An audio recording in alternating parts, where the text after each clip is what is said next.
All right, good morning, people of YouTube. So, it's been a while since I've brought you guys a deck profile. That is because I've been doing a lot of playtesting for Nationals. And this is one of the decks that I have built in order to playtest against that I just so happen to fall in love with. This pile of cards before you is going to be the Black Hybrid Mother Shoto deck. It's a very strong contender in this format. You will see it at Nationals. And it's just a deck that kind of does a lot of things. And it has a pretty good matchup spread overall. Your matchup into Imperial is really solid. Red hybrids, Dexteruga, they're all fine.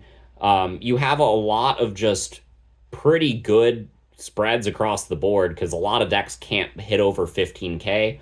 You really slow Magna X down, and if the Magna X player doesn't know how to deal with this deck, they can't and don't leverage their blinding rays right, then they can't beat you. And this is just a deck that if you play against somebody that doesn't have as much experience playing against this, it's kind of an auto win because you kind of have to play against this deck a little bit differently in order to beat it than you would otherwise, just because of the slew of tools that this deck has access to. That being said, I feel like my worst matchup when testing this deck has been into Ancient Garurumon, specifically because they can bounce my security without swinging, which is kind of an issue. Because, like, even against Mirage, they're bouncing your security, but they can't necessarily bounce all of your level 5s super effectively since you have things like the Rapidmon and the new Mercurymon, which is just absolutely fantastic. Gives you a lot of tools into that matchup, and then you can kind of just shadowseraphimon them or Mega Gargomon them and then make it so that their day is ruined. So like I said, lots of good matchups going into the Nationals format. So let's go ahead and get into some of the card choices. We're not going to spend too much time on the obvious choices, like the Shoto. I mean, yeah, you're playing 4 Shoto if you're playing Mother Shoto. This is what gives you blocker. I think 4 copies of Tai is super important because a lot of decks' way to beat Mother Shoto is by hitting over Mom. And if you get 2 ties in play, then that means that you're consistently hitting 19k, which a lot of decks are doing their math to hit over 17k because they expect you to have 1 of these in play. So if you play 4, it drastically increases your chances of having 2 in play, meaning that most counterplay that your opponent would have to you is kind of gone. Not only that, but this is a really essential draw engine for the deck because you can oftentimes force them to attack, just tap a bunch of these and then just replenish your hand, and that's really nice. Especially in a deck that's not digivolving a lot, sometimes you want to see your pieces, and this card can help get you there. We are on 5 Mind Link Tamers. I really like that ratio. We're playing 4 Satsuki because it's the best one. Being able to start your turn at like 8+ memory because of the combination of ties and Shotos and Satsuki is really effective. These cards are very strong. And I love Satsuki. Being able to just play this and then just keep reusing it turn after turn is fantastic, and the memory gain is always nice. And then the 5th Mind Link Tamer is just the single copy of the Marvin Jackson. This deck takes a lot of inspiration from the Japanese list and from the lists that have topped our own meta. Just because, like I said, I built this deck so that I could play test against it, so I could figure out how to beat it for Nationals, and I ended up really loving it. That being said, there are counterplays. Like, you can if you are playing a deck that can consistently hit more than 19k, you can kind of deal with the Mother. If you're playing a deck that bounces security like the Ancient, or can just kind of outpace and go wide before they establish a Death X or a Mega Gargo, you can beat it, but not every deck this format can do that. In fact, most of them can't. And this Tamer lineup, if they try to swing too early, they oftentimes get punished by just giving you a bunch of free memory. If you can start at 5 or 6, evolve a Tamer, get into a Mamemon and start choking them while also just pumping out more Tamers and more hybrids, you're going to be in a winning position if you're playing this. So really like this Tamer lineup. Speaking of, one of the most important cards in the deck is the Mamemon. We're going to jump right into the some of the most important pieces of the deck. Just because this deck doesn't have a conventional level curve, so we're just kind of trying to do this deck profile in the way that I think makes the most sense. So Mamemon is the card that is playing your tamers for you most of the time. You're going to evolve a hybrid on top of one of these guys. Get some of your effects, like with the Mercurymon, you can't be bounced to hand or deck, which is really nice. You can go Mame on top of that. You spent 5 memory. You probably played another tamer off of the Mamemon's effect. And then you unmind Link, and now you're +1 tamer. You have an unbounceable dude that can be aced on top of, especially if you're using the Mercurymon like you should be. This card is just really phenomenal. Helps you establish the board, and what you're wanting in your turn 1 play is access to Shoto. So if you don't draw Shoto, then you want to open something like the Mamemon. So this is one of the cards that I do mulligan for. It is that important for the deck. Speaking of cards that are also that important for the deck, we have the 4 copies of the Rapidmon from the starter deck. This is just one of the best level 5s that you could possibly play in a deck like this. Having access to more Digivolve is always good. Giving you a card that is mostly uninteractable with your opponent's effects is better, as well as the inheritable effect to trash security whenever you start blocking things or whenever you swing over things that are stunned with the Mega Gargo. Most of the time, I'm not even risking my aces swinging at security because they're just clearing bodies, and I'm swinging with residual like hybrids and Bokomons and level 5s and stuff. So most of my means for actually dealing damage in the early game is through the security trash from the Rapidmon. So this card is super important, especially if you can get like this under a Mega Gargo, and then maybe you draw into the Marvin Jackson, and now you got security trash on the first swing, and then the second swing can be at security with jamming from the Marvin, which is really fantastic. This is just a really good card to play in a deck like this. We're on 2 copies of Etemon. I didn't feel like Taunt in the level 5 slot was as important, but it's still something that you want to have. The -3k does come up, but we are playing the Sephirothmon that forces your opponent to attack anyway. So this card is mostly in the deck for cases where you just need to hard play a body, force an interaction, and then ace them.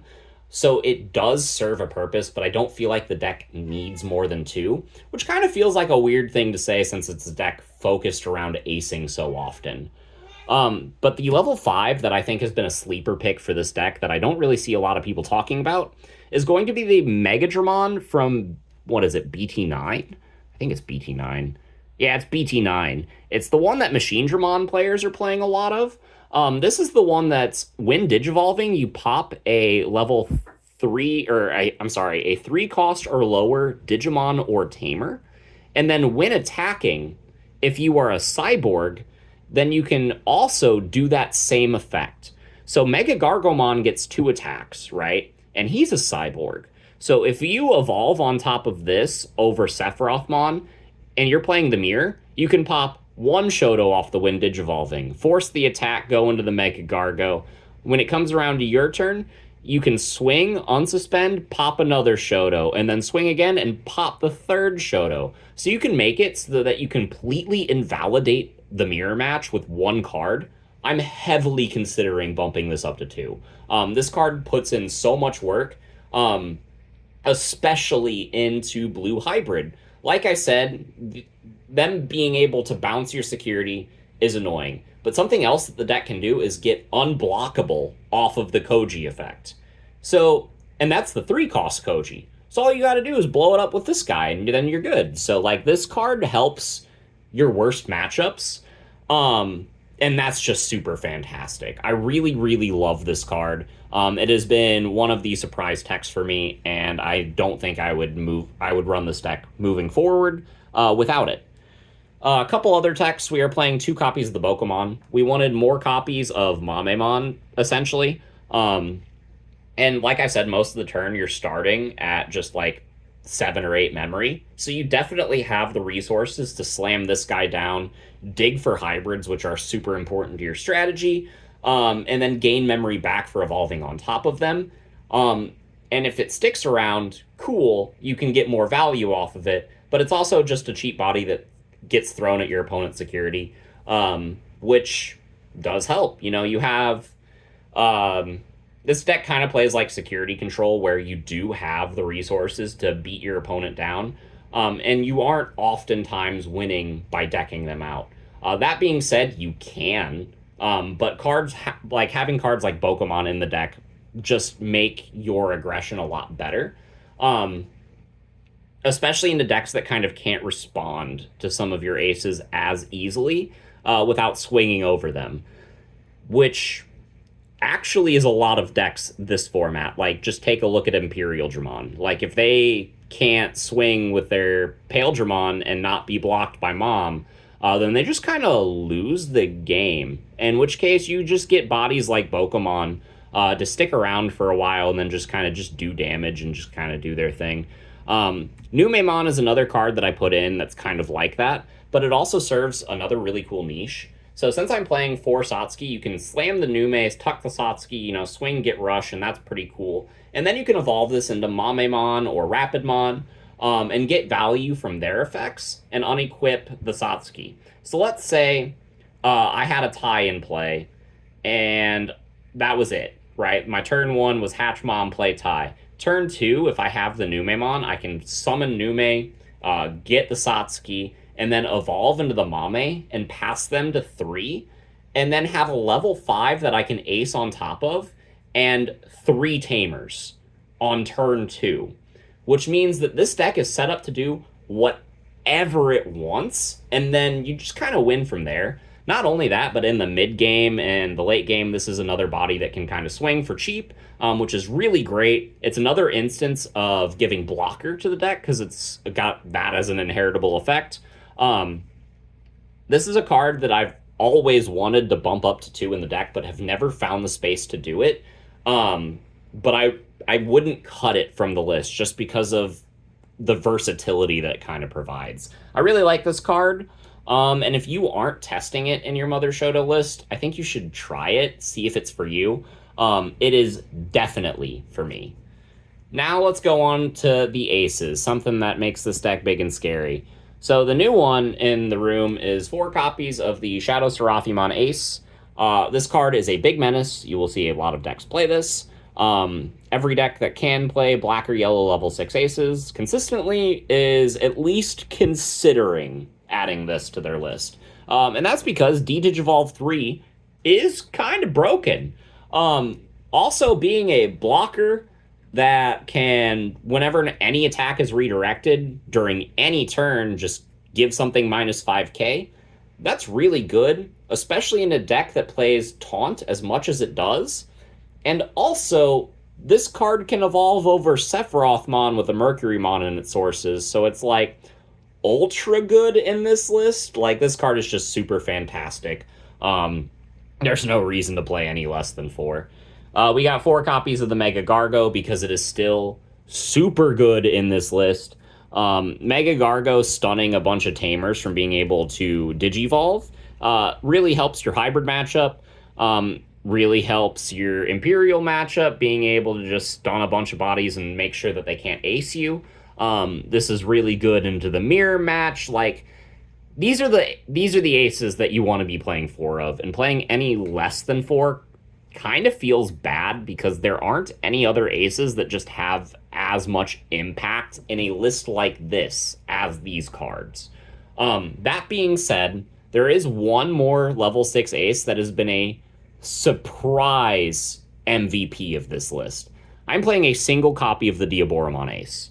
So, when I originally built this deck, it was before, 2.0. I've been playing this for a couple weeks now.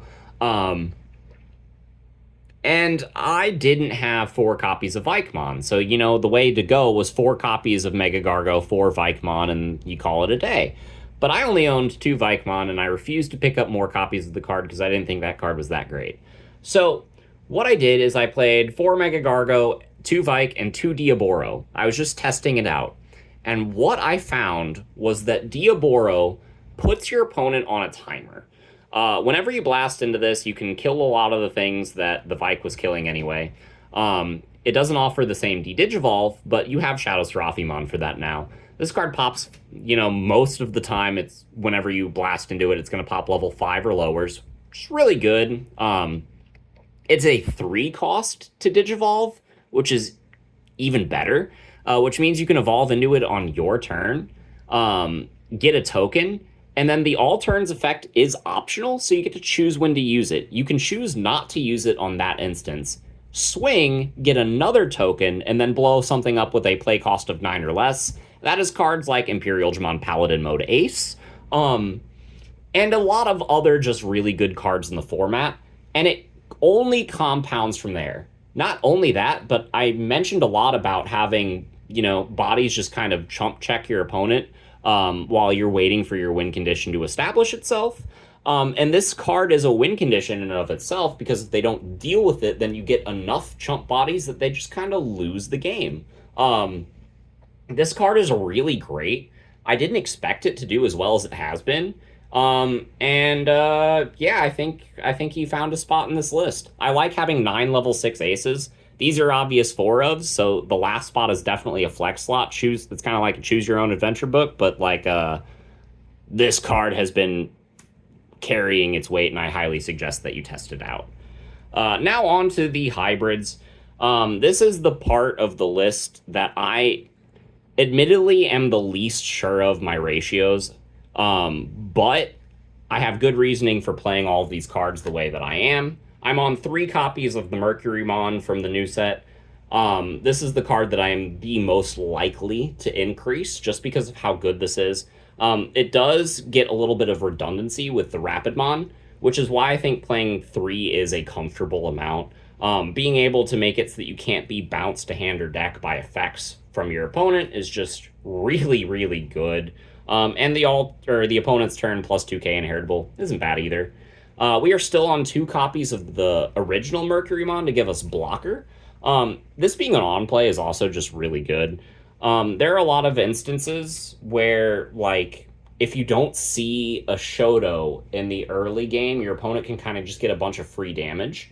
And this card really remedies that, having multiple instances of giving things blocker, and having multiple instances of just setting yourself up to ace your opponent is really nice. And this card definitely pulls its weight. We are playing 5 Mercurymon and 5 Sephiroth.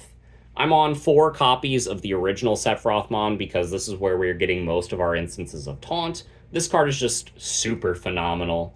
And then I'm playing 1 copy of the new Sephiroth. This card can help us recycle some of our other hybrids, mainly the old Mercury. It's a 1-card Shadowseraphimon because it tucks the source that you want. And then you have the full Digivolution conditions for the Shadowseraphi. So this card is really fantastic. But I don't feel like you need more than 1 or 2 in a list. It just doesn't feel as good as just playing more copies of the better cards. So I like it as a one-of to just recycle the cards that are better than it. So it does definitely fulfill a niche, especially since we want more than 4 of this guy, and so this is just a 5th copy, so to speak. And then on to the last couple cards in the list. We are playing 1 copy of Quartz. I am back and forth between swapping one of my Death X's for a second Quartz. I'm playing 3 level 7s in this list no matter what. 2 of them right now are Death X and 1 of them is Quartz. That ratio has been basically flip-flopping every time I enter a locals.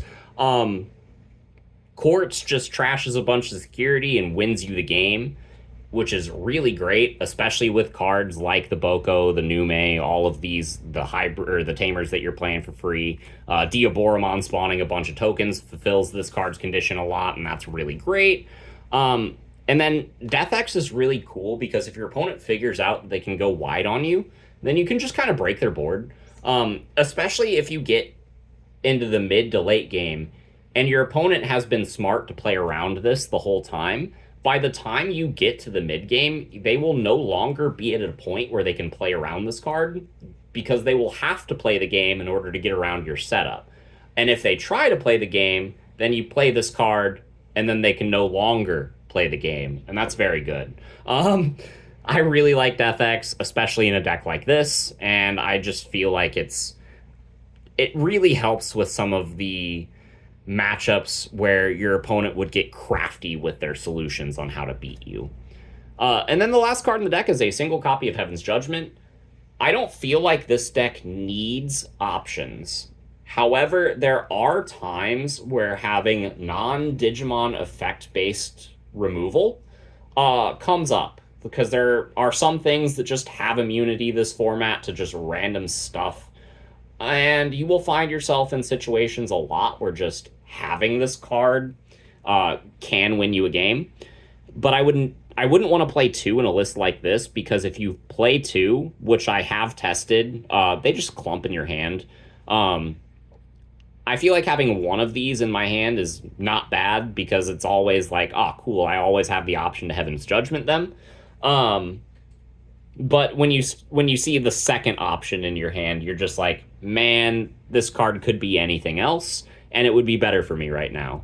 So that's kind of my logic on why there's only just one option in the deck, and it's Heavens. But yeah, that's that.